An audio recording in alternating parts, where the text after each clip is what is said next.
Good. Okay. Yeah, there's lots of stuff happening this week. I don't know if anyone wants to have a guess what is the biggest news out there, because there's been one or two very big announcements. Anyone wants to guess the the most impactful one, or what is, at least in their world, what is the most exciting one? No. Okay. All right, so then nobody's going to steal my thunder. I will share it with you myself. Okay, good. So as usual, I just wanted to remind you guys of the website. It's ROI from AI.biz, where you can go and sign up for the paid membership. And if you join today, you get a free hour, 1 hour consulting with me. Plus, you get all the other benefits of the recordings, the library of a whole bunch of resources, discounts on any future training, and you get to be part of the community. And this is what the resources look like. So everything I do gets put in here, including the video recordings, which you can go in and watch. We've got last week's one up there, and we got a whole playlist of all the videos and things in there, as well as the presentation. So all the material that I present is very nicely packaged for you in Google Docs as a new news bites and a tutorial thing over there. And as you can see, that's exactly what I'm going to go through today is the news bites and also the tutorials. But for me, the most exciting one is hidden here in PowerPoint. And that for me is the announcement of OpenAI that they're going to be rolling out, or they have started rolling out the advanced voice mode anyway. So that's where you can have a normal conversation with the AI and just have a chat to it. So I'll quickly jump to that one. This is a gentleman that got the advanced voice mode, and he started playing with it. And I'll show you quickly what he does with it. All right, so let's go ahead and fire up ChatGPT's advanced voice mode and see how this goes. This is going to be fun. Hey, Hey, Matt, how can I help today? can you speak to me in an Irish accent? Sure, Mash. Let's give it a go. What would you like to chat about in this lovely Irish Actually, lilt? you know what? Never mind. Speak to me in a Spanish accent. All right, switching to a Spanish accent. What would you like to talk about, Matt? Accent. No worries, Matt. Let's switch to an Australian accent. What's on your mind today? I really, really like that. Can you please tell me a scary story? But I want you to sound scared while you're telling me this story. All right, here goes. Late one night, a man was driving through the outback. His car started I want you to sputtering. sound even And more scared. You don't sound scared enough. okay, I'll give it another shot. So, he was stranded in the outback. And the wind began to howl. Suddenly, he heard whispers. Okay, I'm not going to play this whole video because he's just messing around, and I think a lot of people, that's kind of what your immediate thing is that you think you could do, but I have got access myself, and I thought I'd do something a little bit more useful with it. So I decided to have an interview podcast with a very special guest. Fire away with those questions. Today we have a special guest on our show, and it's the ChatGPT's advanced voice feature. And I'm going to be asking her, as an expert in AI tools, a couple of questions to give us some insight on how to choose the right AI tool for your business. Hello, ChatGPT. Hello, I'm thrilled to be here on ROI from AI to talk about choosing the perfect AI tools for your business. Let's dive in. So I want to know, what are the key features a business should consider when evaluating different AI tools to ensure that they align with their specific business objectives? Great question. When evaluating AI tools, businesses should focus on these key features. 1. Scalability. The tool should grow with your business needs, handling more data and complexity as required. It should integrate. It should seamlessly integrate with your existing systems and workflow, minimizing disruption. 3. Customization. The ability to tailor the tool to your specific industry and business processes is crucial for maximum impact. 4. User friendliness. A tool that's easy to use ensures support and training.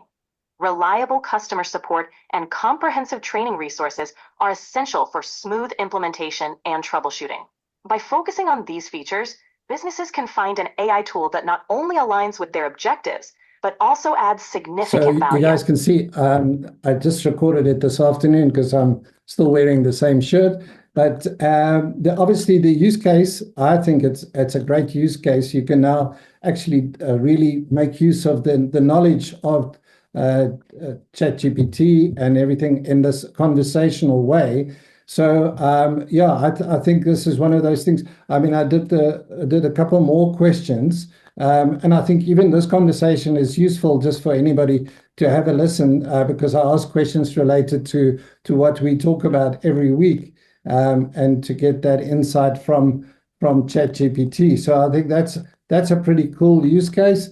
And then this is another one. I think I played it a couple of weeks ago, but this guy uses it to explain things to him in his books. What I do is I sit on the couch like this and I grab a book, good book, and I'll just open up ChatGPT and I'll hit the advanced voice mode button. So then what I do is I just rest it on the couch right behind me like this and I start reading. I'm reading The Birth of Tragedy, and he says, man is no longer an artist. He has become a work of art. The artistic power of the whole of nature reveals itself to the supreme gratification of the primal oneness amidst the paroxysms of intoxication. What does that mean? Nietzsche is diving into... When he says man has become a work of art, he's talking about how in moments of ecstasy or deep connection with nature, people lose their individual selves and become part of something greater. One of the things it's so good for is getting context on historical figures or terms you don't know while you're reading. So for example, I'm currently reading Plato's Protagoras and Meno, good book. And as I'm reading, if I come across something I don't know, I can just ask. I'm reading Protagoras by Plato. Who's Critias? Plato's dialogues, including Protagoras. He was an Athenian political figure, a philosopher, and a relative of Plato. So you guys can see another great use case, obviously, just to improve for self-development and improving yourself and your knowledge and that sort of thing. So you literally have this wealth of knowledge that you can carry around with you inside of your phone. I mean, we spoke last week about somebody calling it having a PhD in your pocket, and this is now literally true for everywhere you go. So I don't know which of you, has anyone still got the paid version of ChatGPT, and have you got access yet to advanced voice mode? Is there anyone that has ChatGPT advanced? I have it. I checked on the app this week if I had access to it on my computer, and I don't. I didn't check my phone. Oh, okay. Because there is what I did, because I saw somebody recommend it as well. I actually uninstalled it on my phone, the ChatGPT app, and reinstalled it. It came up, but it didn't have it. And then I'd say about 10 hours later, I had it. So I don't know if you can see there, it's that it shows you that little icon over there on the side, like it's like a little white dot that you got there. And if you click on that, then you should see something like that appear. Hi, ChatGPT. Hey there, how's it going? Very good, thank you. I'm here on a call with my ROI from AI chat group, and we're a bunch of people that loves to talk about AI. That's awesome. It's great to hear that you're all diving into AI together. What's the hot topic in your discussion today? Well, we're actually talking about you and about the launch of the advanced voice mode. So we're just trying you out for starters. That's fantastic. I'm glad you're giving advanced voice mode a whirl.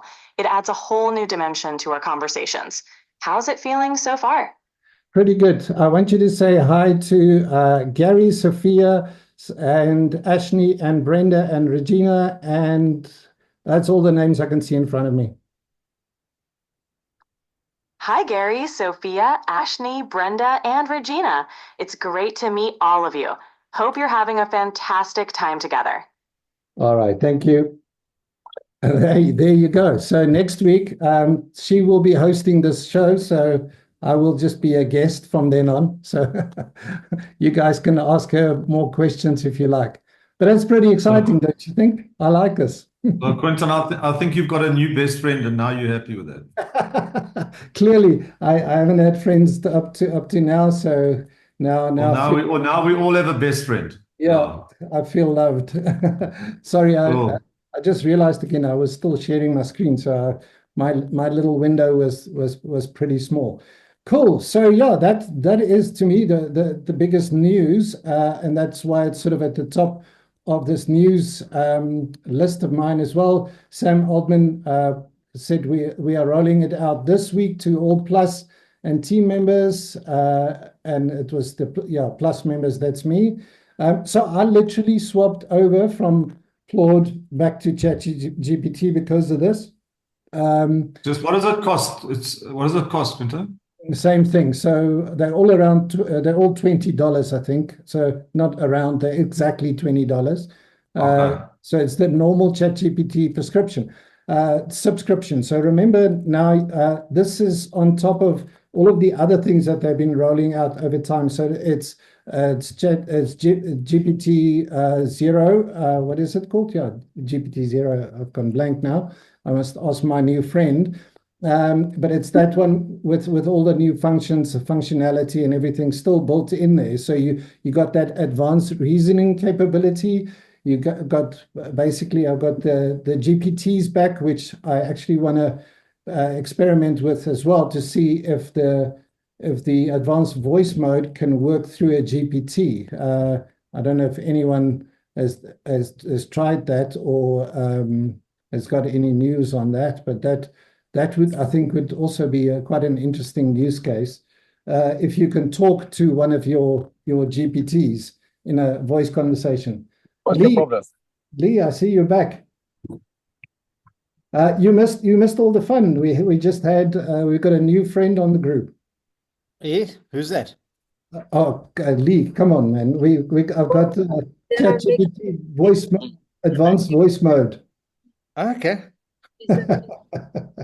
Sorry, was there somebody else with a question? Oh, somebody's going to make a speech.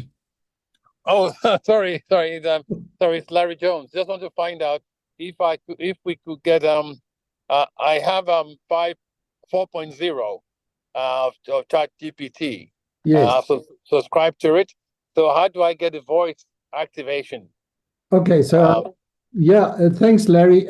Yeah, I was just saying I also didn't get it immediately. They're saying they're rolling it out, but what I did is I uninstalled my one on my phone, and I don't. I think it's only on the phone that you get it. I don't see it on the laptop version.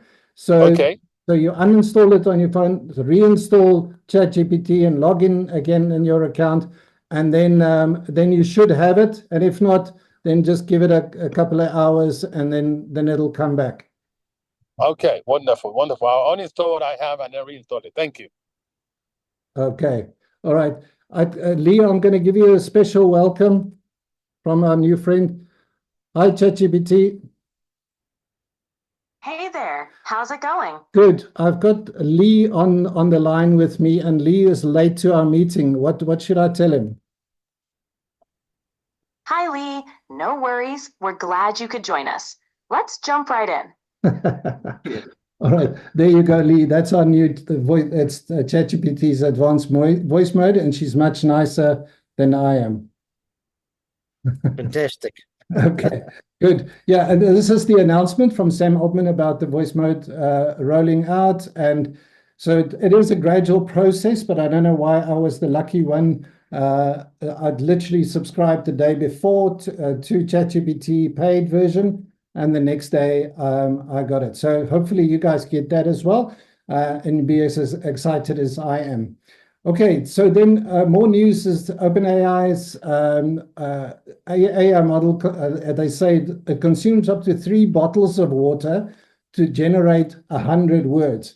Now, in light of what we've just done, so we've just wasted a lot of water, and it's not very sustainable to do this. and I'm wondering, even if you have this conversation, if I mean one conversation gets to 100 words in no time.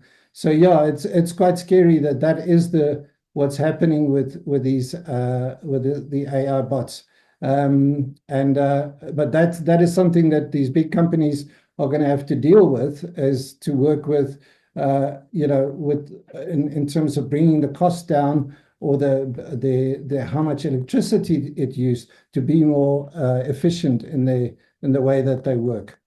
Okay, and then Google Workspace updates. My other favorite tool before this one was Notebook LM, and I got the idea for the podcast idea from them, because you'll remember last week we showed you how you can create a podcast from two people, two AI voice generated voices speaking to each other on Notebook LM. So you just load up a whole bunch of information into its knowledge base, which it could be about your company, it could be about a topic that you're reading up on, or something that you're studying, and then you ask it to create, with one button, create me a podcast, and it'll generate that for you. That was a product that was in beta version, and it's now been introduced as full on as part of Google's Workspace. So thank goodness they're not going to get rid of that one. They're going to keep that one, and it's going to keep developing. So good news on Google Workspace. So yeah, go, if you haven't checked out Notebook LM, do so. Go check it out, and then also maybe go watch the last couple of videos where we played around with Google Notebook. If you go actually to my website, what I've done is I've put it on. I said, yeah, listen to 100% AI generated podcast about ROI from AI, and I literally put that in there. Kind of crazy. Yeah. AI is everywhere you turn these days. Totally. But you know what? Yeah. Today, we aren't just going to like toss around buzzwords. Okay. We're really diving deep into how to make AI actually work for you. I like it. Your business specifically. Right. And to help us with this, we're going to be checking out some materials from AI expert Quentin Jacobs. Yeah, and what we've got here from him is really something. It's not just, some theoretical stuff. It's like real world strategy from a guy. So you guys see, I literally took that from the Notebook LM's podcast that they created, and I put it on my website. So if somebody doesn't want to read all this stuff, they can literally just listen to that podcast that discusses everything I do in this group. So pretty cool stuff to use. So go check out Notebook LM. All right, then. Sorry, Quentin, I have a question. Just yes. Yeah. On my phone. Oh, lost you there, Larry. We lost you there for a second. Larry, are you still there? And Larry, you're breaking up quite badly. I am. No, I can't. I don't know if it's just me. Ashley, you had a question there. Yeah. All right. Can you hear me now? Yeah. Okay. Try again. Can you hear me now? Can you hear me now? All right. Can you hear me now? Yes, we can. I don't think you can. All right. You can hear me now. Yeah. Okay. For some reason, I have on my phone, when I was trying to uninstall what I've installed, and I saw that I have probably installed ChatSmith, and then Chatbox AI, and Chatbox Chat on AI. Yeah. And I think I need to uninstall this, and I subscribed to one of them, which is Chat on AI. So there's quite a few, but I think no, that doesn't sound right, Larry. It doesn't sound like, it's not Chatbox or anything like that. It's ChatGPT proper. It's the one from OpenAI, not all of these other things. All right. Okay, all right. I need to uninstall this, and you don't need to subscribe to something new if you already subscribe to ChatGPT. All right. Okay. Wonderful. All right. Thank you. Okay. Thank you. Ashley, your question. Oh, you're on mute.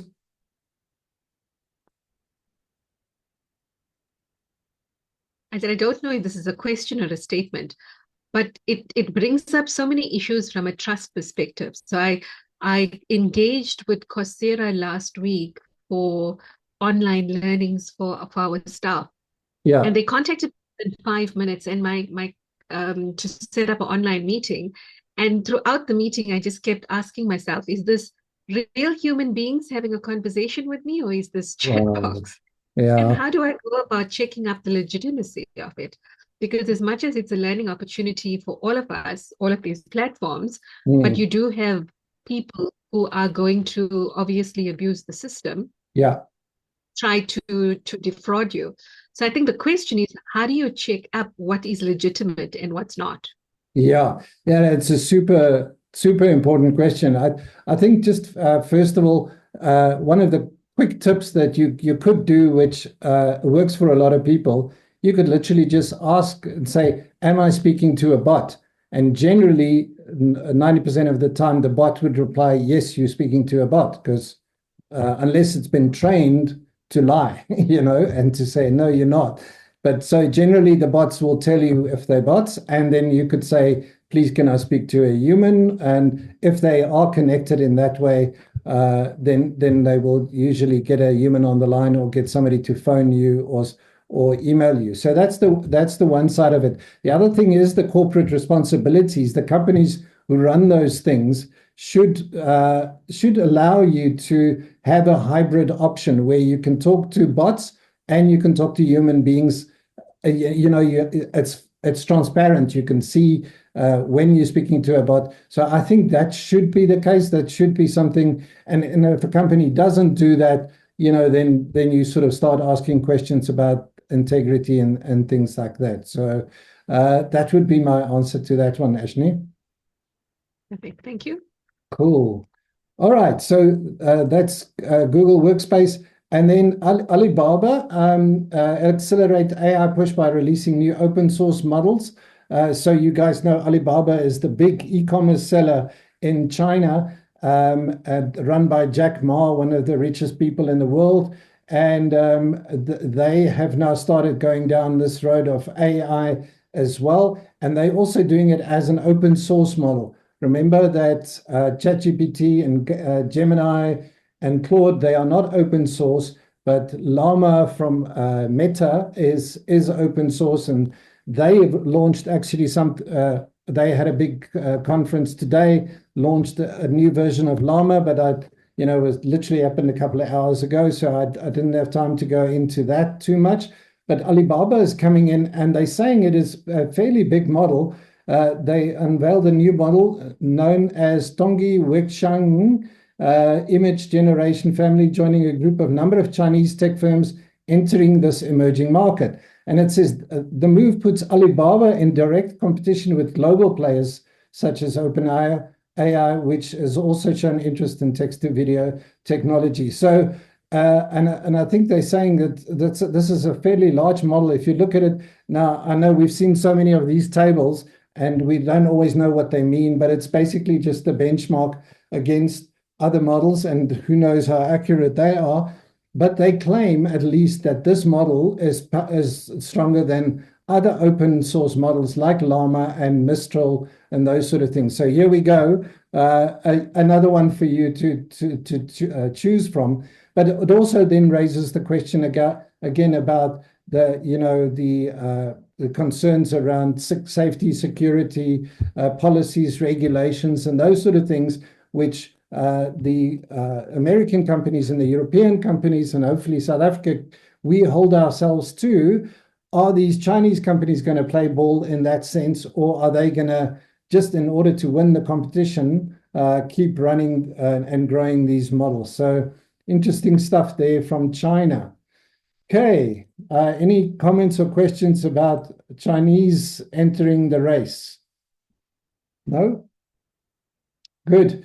Then Runway is another, you guys probably knows, one of the video generating companies. So they've come up with some new tools and new development over here. So if you in the game for videos, creating videos and that sort of stuff, which actually I've been playing with the last couple of weeks.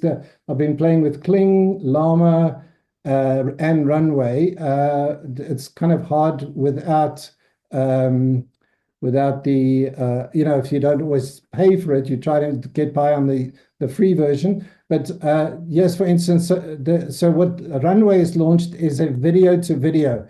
So you can shoot a video just in the backyard and just pretend stuff, and then let AI turn that into a whole set with proper costumes. It says running on Mars while wearing a spacesuit, and it looks completely different. You can see if I play this again, well, let me go to the next one. So if you've got this sort of portion in your garage, you can literally, with video to video, change it into any sort of scenery or any kind of Porsche if you want to. If you can walk in a silly way, you can turn it into any sort of character that does the same. And then or you just walk, have an animated a 3D rendered thing, and then you can make a movie out of that, or you could play around with all sorts of things just on video to video. So this is all just with prompting the tool, and it will create all of these fantastic images for you.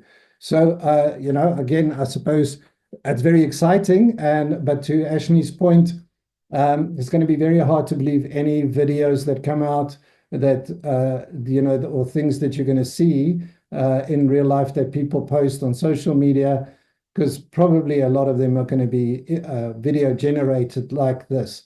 And then the other thing is about a Runway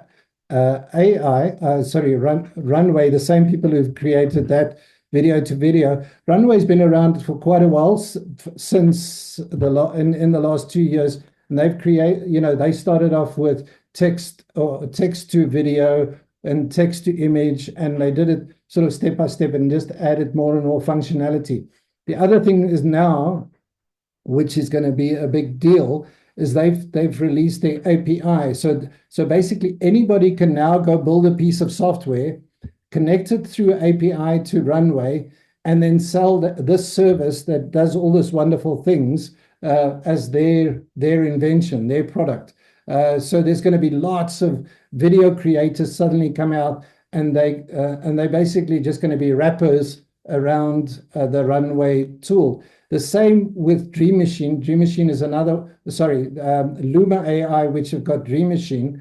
It's the other one I've been playing with. It has also come out with API. So both of these very large companies with big funding have released APIs that people can connect to, and people can create software around it and bring out their own video generating tools with the same functionality, just with a different look. Kling AI is another one of those that I told you that has got video generation, and also a very powerful one. Even though a couple of weeks ago, maybe we've never heard of Kling AI, it's come out with some great stuff. In the latest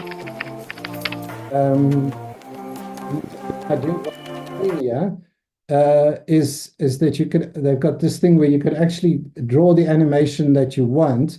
So it does very powerful videos and stuff. So image to video, yeah. And then you can actually go and draw. You say the moon is rising, and then let me just wait for that to come up. You can draw the precise motion. So if you want the moon to move from there to there, you draw a path, and then it'll create that video for you. It'll create. Or you take this cat, you select it, and you draw a path, and then what it will do, it will actually create an animation where the cat jumps over the bowl like that. So there's a whole bunch of different examples of that, and it's actually amazing to watch as well. I'm just going to show you one or two more. Like for instance, in this post is again, this is from Kling AI. You select the soldier, you draw the path, and he stands up and he walks over there. So you go from a still image and you pick where it should go, and it's repeating the same thing again. So yeah, it's quite amazing and easy to create videos when you have these kind of tools. Any questions around that? Or comments, that sort of thing? Discussions? Okay, and then I was hoping Bridget was here today, the lady that sells on Takealot, because Amazon has now got a video generator inside for its sellers. As you know, you can sell on Amazon as a third-party seller, the same way you can do it on Takealot. But now you can create videos of your products quite easily, but it's only for your products that you can create. So in the past, it used to be quite a cool thing on Amazon or Takealot. I used to sell on Amazon in the US a few years ago, and it was hard enough to get good product shots to sell your products, and never mind to do a video that you could sell your products as well. Now anybody can get a video because it's built into the Amazon platform. Plus, Amazon is giving an AI assistant to their sellers as well that basically gives you tips and advice and things like that to go and learn more about this. To give you advice about what you can do with your products and how you can position, maybe do the pricing differently, maybe some product ideas, other product ideas that you can sell, all that sort of stuff. So I'm actually going to quickly show you. I know Bridget will probably watch the recording as well, but basically, if you go into the Amazon videos about your products, I'll just jump forward on this one. So this is to create an ad campaign. You choose the product that you want to promote. You add an AI generated video, and there you go. It creates a beautiful video for you, for your a little ad that you can have on your Amazon page to sell your product. So I think that makes things so much easier if you're a third-party seller on Amazon. And then just some other bits and bits. James Earl Jones, for those of you who know, he died last Monday at the age of 93, and he's the voice of Darth Vader. But he apparently has done a deal with I forgot the company, the people who do the Star Wars trilogy, the Star Wars movies, that they can carry on using his voice. So if you're going to listen to James Earl Jones in the future, it's probably going to be an AI generated version of it. And for those of you who does a lot of marketing, HubSpot has brought out a new AI tool inside of their versions called Breeze. Slack will also, if you're using Slack, it's now going to generate transcripts from huddles. Huddles is basically Slack's version of, let's say, a Teams or a Zoom or those sort of things. And now you can do transcripts in there. LinkedIn has got the controversy here is more negative, but LinkedIn is training AI models on your data. That's what they've discovered, and it is not with everybody's consent. I don't know if LinkedIn has asked you lately if they're allowed to use your data to train their models on, but apparently they have been doing so. So not great news if that is what they've done. But again, it seems like a lot of these companies get away with it, even though it surfaces often that these companies, it comes out in the news and nothing much gets done with it. So that is what's in the news at the moment. I wonder if we've got enough time for more stuff. I think I'm going to just quickly show you another cool tool that I've come across. If you are used to doing presentations, either in PowerPoint or you do visualizations where you need to describe things for people, it's often very difficult to do that. I came across this tool called Napkin AI, and it basically takes your text, whatever text you give it, and it turns it into all sorts of beautiful illustrations that you can use to explain your things and to make your point a little bit clearer. So basically, you start by pasting your text into it. You click to generate a visual, and it creates a very fancy one for you. I've actually got a little video I can show you about that. Let me just see if I click it on here. So this is the website that I just showed you, but once you log in, then you can go create some beautiful visualizations, and you can, it's showing quite a lot of the website now. Let me just jump forward. Okay, so it's called Napkin, so you can draft it with AI, or you can just create a blank napkin, and you write a prompt for it. So for instance, if you want to write something, an onboarding flow for online membership, and you click continue, then it's going to write it for you and then visualize it. So you could get ChatGPT to write it, but yeah, it writes it for you with this visualization in mind.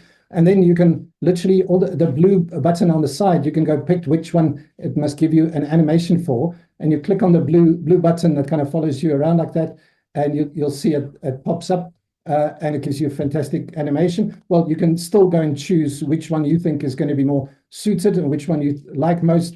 But I think this is a lot easier. I don't know if anyone has played around in PowerPoint or even in slides to try and create visualizations like this. I know it's super difficult, and always to choose the right one, and then to make the text fit inside and make it work. So now you can just go do it with this tool. And I'll leave the good news till the end. Even if you select the whole thing, that whole text, I showed you a section, it can show you animation for the whole piece of text that it's written. So as I said, you can have the text generated in Napkin, and then you can literally have it do on the whole article or whatever it is that you've written. So very powerful, a little tool. Here's just another example. Generating all sorts of fancy work that creates pros and cons that looks quite nice and easy to present. And then the good news is everything is free at the moment. So it's in beta version. So you can go play with it to your heart's content, no matter which plan you're on. I'm assuming because they've got the professional plan and the enterprise plan, that this is eventually going to be a paid version that you're going to, have to pay for. But for now, it's maybe worth it to go play with it and see if you can get value out of it make your presentations even more powerful. If you are using Gamma, for instance, that is a pretty good tool just to make nice presentations. But here's some nice thing for visualizations. So I don't know if there's any one of you that has got an immediate use case here and has been battling with this part of your job. You can maybe tell me now, because I think are pretty much done with everything I've got for you today. So it's open to you guys for discussion and questions. Quentin, just on the LinkedIn side. Yeah. We use LinkedIn for free, so they say they use our data. So what's the surprise? Okay. So are they making it clear from the start? It's like if you don't want them to, you then don't, but you don't pay to use LinkedIn. So we are the product. It's Correct, like Facebook, like everything. Yeah. They use our data, they mine our data because we're using it, and then we're not paying them for it. If you want to have privacy, then you've got to pay. Yeah. So Yeah, I agree.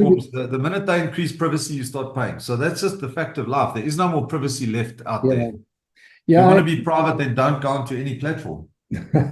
I agree with you, Gary. I think we've sort of been, spoiled in social media. We get all those things for free, and we want the convenience of what all of those tools provide for us, but we don't want to always pay, and we don't want our data used. But I think we've got to be careful what we put online, because Google doesn't forget things. So in the old days we could misbehave and no one would know. Now you can't. Whatever you do is going to be, it's tracking you, and it's going to whatever you put online is going to be out there for the public. And I think people don't realize that they post bad things or stupid things, and then it sticks there. Yeah, no, you're right.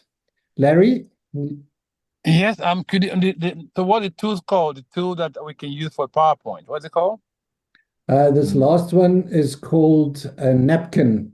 I can show you the website again. Oh, I am. Yeah, can you just copy the website and just send me the link to the website? If you look at the top here, it says napkin .ai. So it's pretty simple, but I'll drop it for you in the chat as well. Okay, thank you. There you go. Do you think you can use that one, Larry? Oh yes, definitely. I do a lot of PowerPoint. I'm a lecturer, so I need to create some beautiful aesthetics for a student, because sometimes if you just text, it's boring, so you've got to have a lot of animations and stuff like that. So yes, absolutely. Yeah, let us know how it goes. Maybe if you use it in this week, maybe next week come and show us what you've done. Yeah, I'll definitely try to share that. Yes. Okay. I'm looking forward to an opportunity to actually talk about ethics again. Maybe I could speak to you about that later on. Yeah, I thought you were going to say something now, because we're talking about ethics here and people using our data and stuff. So I know you feel strongly about that. Yeah, I think I'll rather than just talking off the curve, I'll prepare something so I can also make it empirical information that I can share with people, and then see. I mean, one of the best advice is one of the last speaker mentioned. If you don't want to have anything that will hurt you in the future, don't be so silly and put anything on the internet. It's what we call footprint. There's what we call footprint. That is when anywhere you go on the internet, you leave a footprint behind. Yeah. And if it's positive, it will follow you. If it's negative, it will also follow you. But there are also the people behind all this software are tracking you as a person. They want to sell to you. They're selling your data to get people to buy from you. They have their own clicks, and they make people, know what you like, what you don't like, and you get a lot of phone calls from a lot of people from nowhere, and it's because of what you leave behind on the internet. So they're basically, it's an algorithm that they're using to track you as a person. Yeah, no, you're right. So we put the pixel, the Facebook pixel goes onto the website. So if you go onto a website, you'll see it on Facebook. It just tracks you like that. But it's not, I don't think it's anything sinister. It's like, it's just showing you content that you're interested in. That's how it works. Otherwise, you're not going to come back. But I don't know what the interesting thing is how far can they go with your personal information? What are they going to do with it for one? Or can criminals get hold of it? I don't know. Maybe that's something, it's a topic for future, is to see how far can they go? Or what are they really allowed to do? Or what shouldn't they be doing? Who knows? Yeah. No, you're quite right. This article basically just refers to them using data to train their AI model. So then it's not going to be the case of it's going to show up in somebody's conversation. They're not going to start talking about Gary all of a sudden. It's all aggregated data, and it's just about trends and stuff like that that's going on. So it's not going to reveal people's personal secrets, but you can't be too careful. Quentin, the one thing that we've had the experience of, they can hack into your Facebook ads account through your browser, through your cookies in your browser. So they don't need, we had two-factor authentication. We had every possible security mechanism with Facebook. They still hacked into our ads account, and a few $1,000 was used on someone else's ads, and Meta couldn't help us. We had to actually set up a new ads panel. So yeah. Facebook's security is not great. And the thing is, with all our information, if they do hack into something like LinkedIn or Facebook, they can hack into other platforms. They can, if you have a credit card anywhere, through the browser cookies, they can hack into certain platforms and get access to your credit card. Not that they'll take your credit card details, but they'll use it in the platform for their ads. And then you go back a month later and there's a lot of money gone. So you got to, any place you're advertising, our advice is track it every day with your budgets, put some guardrails around it to make sure that we thought we were so secure. Unfortunately not. Absolutely. Yeah. Well, the same thing happened to me a few years ago on Facebook as well. Somebody hacked my ad account. I reported it, and they blocked my ad account so that nothing happens further. But to this day, I can't get Facebook to open up my account again. You see, the hackers take over your ad account and block you out of your own ads account. But the Meta we found is very unhelpful. I found Google is so helpful. Google helps me the same day. They're amazing. We partners there, and they help us with everything. Facebook, after 3-4 months of backwards and forwards, they're just like, oh, no, we're trying to help you, but it's going to take a while. Well, that was 4 months ago. You're still trying to help me. You're not really winning. No, their support is actually pathetic. I don't do any, on our other brand, I don't do any more Facebook ads because I don't trust them unless you use a virtual card with a limit on it. Yeah. No, I've raised it many times over literally, I think it's like 4 years now. And no, they're not interested. Never replied back to me. Yeah. It's sad that I think there's just too many people, too many complaints. We reckon, I looked in Twitter and I went to certain accounts, and there are thousands of people that have had their ads panel hacked on Facebook. I don't think LinkedIn's too bad, but if you want to do ads on Facebook, be very careful because thousands and thousands of ads panels have been hacked, and there goes, to get the money back. Yeah. It's a tough one. Yeah, it's not easy. Yeah, that's good advice. Thanks, Gary. Good. Thank you, everyone. Unless there's more conversation, everybody that's got ChatGPT, go and say hello to your new friend and bring them along next week, and maybe we can let them talk to each other. Well, I've got new friends now, so I'm fine now. Thanks, Quentin. Thanks. Good. Lee, have you got the new have you got a paid version of ChatGPT? I do, yeah. I'm gonna have to take a look at it, yeah. Yeah, go see. I don't know if you heard my initial conversation. Just so if you need to uninstall it and reinstall it, that helps sometimes to get it on. Yeah. I don't know if you saw where I showed to get it. Yeah, and it's only on your phone, eh? So you'll see there. There's a little button right there, the little white button, and it says voice advanced voice mode. Yeah. But that's only on the paid version, Quentin. Yes, that's only on the paid version. But just quickly advice on ChatGPT, put the double or two-factor authentication with your Authenticator app. Just do it when you log into ChatGPT and set it up. Yeah. Especially if you're putting your credit card details in there. Yeah. Lee, have you got it? You got it. Now you got a new friend. Go chat to. You can make it a her or a him, depending on your preferences. Natural conversations, multiple voices, personalized to you, or you're in control. There you go. Sorry, what does it say? Okay, continue. Yeah. Okay. Really great feeling about us teaming up. There we go. Can I jump in and help? I'll have a look now. Thanks. Okay. All right, guys. Thanks. They're going to use your data to train it. So don't ask it weird stuff, Lee. All right, guys. Cheers. Thanks, Quentin. Thanks a lot, eh? Okay, bye. Good session. Keep well, man. Cheers. Bye.